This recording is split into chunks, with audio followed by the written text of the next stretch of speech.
ఆయన నీ తండ్రి అయిన అబ్రహాము, ఇస్సాకు, యాకోబులకు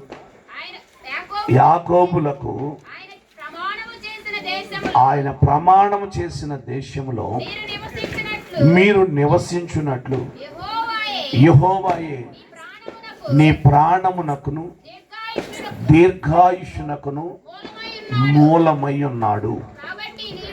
కాబట్టి నీవును నీ సంతానమును బ్రతుకుచు నీ ప్రాణమునకు మూలమైన నీ దేవుడైన యెహోవాను ప్రేమించి ఆయన వాక్యమును విని ఆయనను హత్తుకొనున్నట్లు జీవమును కోరుకొనుడి. చాలు.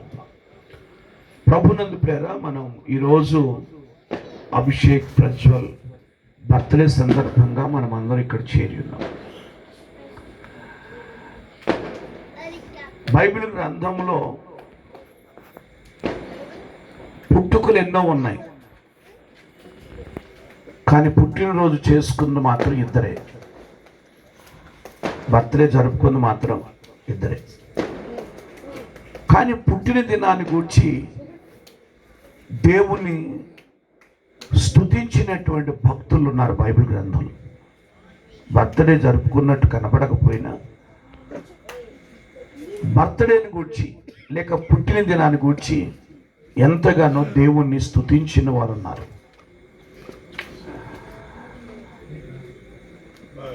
మనుషుడు ఈ భూమి మీద పుట్టి అతడు దీర్ఘాయుష్మంతుడు ఉన్నట్లుగా దేవుడు ఎంతగానో కృప చూపుతా ఉన్నాడు. ఈ లేఖన భాగమును మనం చదువుకున్న ఈ వాక్య భాగములో దైవజనుడైన మోషే ఇశ్రాయేలు ప్రజలతో చెప్తున్నటువంటి మాటను మనం గ్రహించాలి. దైవజనుడు ఇశ్రాయేలుతో చెప్తున్నాడు, అబ్రహాము, ఇస్సాకు, యాకోబులకు ఆయన ప్రమాణం చేసి ఇచ్చిన ఈ దేశంలో మీరు నివసించి మీరు దీర్ఘాయుష్మంతులు ఉన్నట్లుగా మీ ప్రాణమునకును మీ దీర్ఘాయువునకును మూలమైనటువంటి దేవుని ప్రేమించాలి అని అంటాడు. ఇక్కడ ఇశ్రాయేలుకు ఒక మాట జ్ఞాపకం చేస్తున్నాడు. మీ ప్రాణమునకు మీ దీర్ఘాయువుకు మూలం ఎవరు అనంటే దేవుడైన యెహోవా. యెహోవా దేవుడే మీ ప్రాణమునకు మూలం.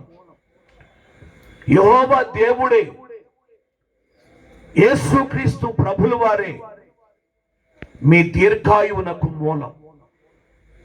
అంటే ఆయన లేకపోతే మనం ప్రాణంతో ఉండం. ఆయన లేకపోతే మనకు దీర్ఘాయువు ఉండదు.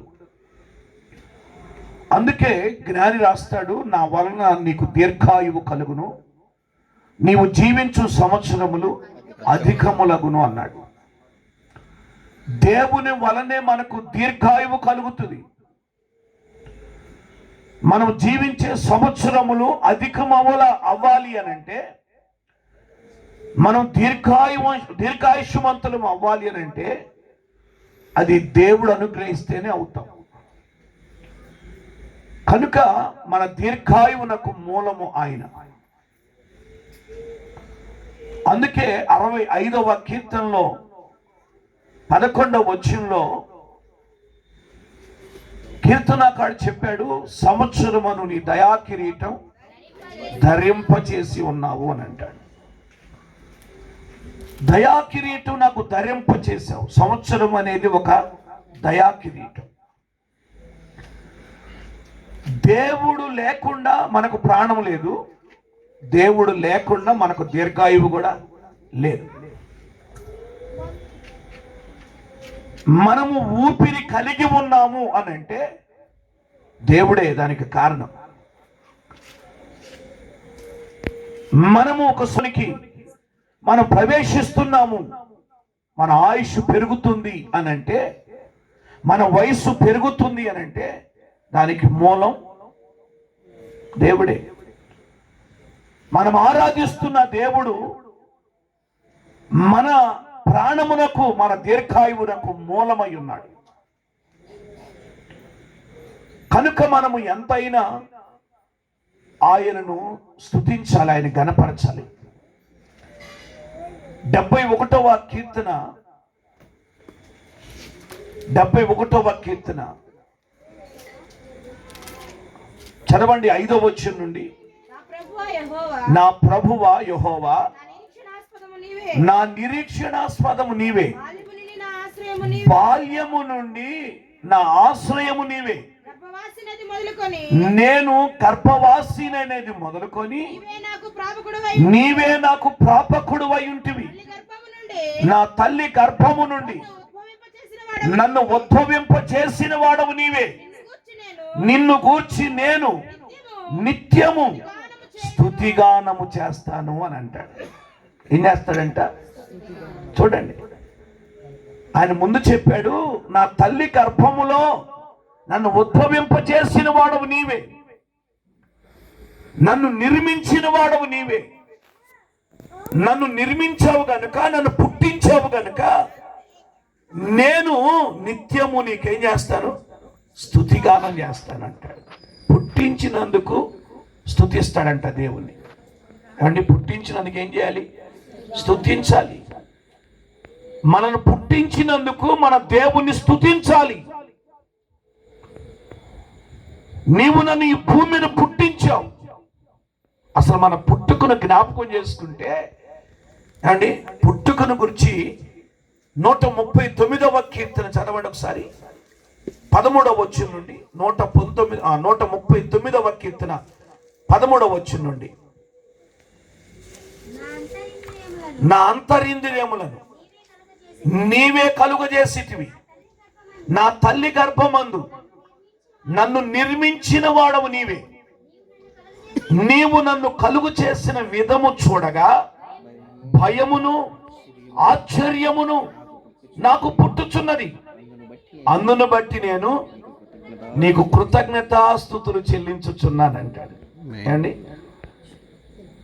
నన్ను నిర్మించావు, నా అంతరింద్రియములను కలుగు చేసిన వాడవు నీవే, నన్ను ఉద్భవింపజేసిన వాడవు నీవే.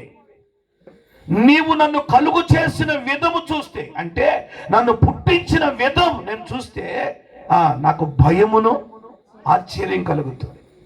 నువ్వు పుట్టిన విధం నీకు తెలుసా? ఆ అభిషేక్ ప్రజ్వల్ బర్త్డే అయిందే కానీ ఆయనకు వాక్యం తెలియదు, ఆయన వాక్యం వినలేడు. కనుక వినాల్సిందంతా మనమే. స్తోత్రం. భలే చెప్పారే. కొంచెం 2 చేతులు ఎత్తి చెప్పండి, కొంచెం స్వరం ఉన్నంత వరకు చెప్పండి, కొంచెం గట్టిగా చెప్పండి. హల్లెలూయా. కీర్తనకారుడు చెప్తున్నాడు, నీవు నన్ను కలుగు చేసిన విధము చూడగా నాకు ఆశ్చర్యం కలుగుతుంది, నాకు భయము కలుగుతుంది అని అన్నాడు. నువ్వెలా పుట్టావో తెలుసా నీకు? నువ్వెలా జన్మించావో తెలుసా నీకు? దేవునికి స్తోత్రం. హల్లెలూయా. నీ తండ్రి నుండి కొన్ని లక్షల కణాలు విడుదలైతే ఒక్క కణం మాత్రమే బ్రతికింది, మిగిలిన కణాలన్నీ చనిపోయాయి. ఆ ఒక్క కణమే నీవు. అర్థమైందా? ఆ ఒక్క కణమే నీవు. ఆ కణ చనిపోయిన కణాలతో పాటు నువ్వు కూడా చనిపోయి ఉంటే ఈరోజు ఈ భూమి మీద ఉండేదానివా? ఈ భూమి మీద ఉండేవాడువా?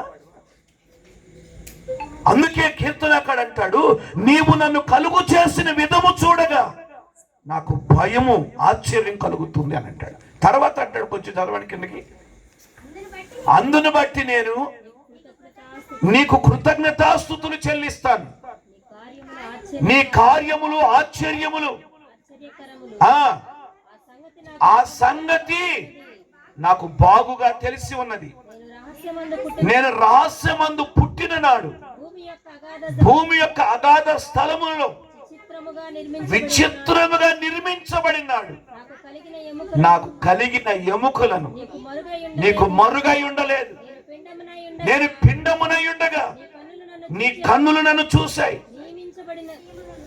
నియమింపబడిన దినములలో ఒక్కటైన కాక మునిపే నా దినములన్నీ నీ గ్రంథములో లిఖితములాయను. దేవా, నీ తలంపులు నాకెంతో ప్రియమైనవి. వాటిని లెక్కించదని అనుకుంటున్నా, అవి లెక్కకు మించి ఉన్నవంట. దేవుని స్తోత్రం చెప్పండి. హల్లెలూయా. నన్ను కలుగు చేసిన విధం నేను చూసి నేను తెలుసుకొని భయపడుతున్నా. నాకు ఆశ్చర్యం కలుగుతుంది. నేను పుట్టినప్పుడు చూసావు, నేను పిండమై ఉన్నప్పుడు చూసావు, నా స్థితి అంతా నీకు తెలుసు అని అంటాడు. స్తోత్రం చెప్పండి.